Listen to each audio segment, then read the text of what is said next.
आज आपको सिखाने वाला हूँ कुछ फिश स्पिनर के ट्रिक्स। अगर आपको यह वीडियो पसंद आए तो सब्सक्राइब और लाइक कर दीजिएगा। तो चलिए इस वीडियो को शुरू करते हैं। पहले तो आपको सिखाऊंगा मैं स्टिक स्पिनर। इसको सीखने के लिए आपको इसको 35 डिग्री एंगल पर घुमाने की प्रैक्टिस करनी है, कुछ ऐसे।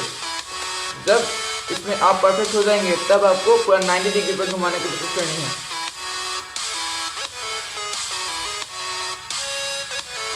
तो अब है इसका मैं अभी नाम नहीं सोचा, तो अगर आपको इसके लिए कुछ अच्छा सा नाम पसंद आया तो सब्सक्राइब और लाइक कर दीजिएगा।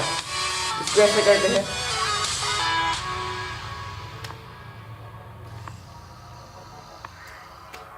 तो अब है इसका भी मैंने नाम नहीं सोचा, कमेंट पर लिख दीजिएगा।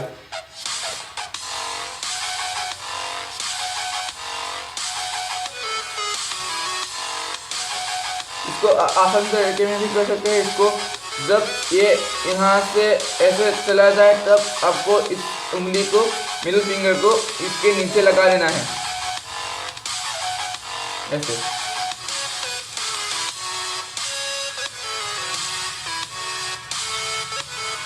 तो अगर आपको ये वीडियो पसंद आए तो सब्सक्राइब और लाइक कर दीजिएगा।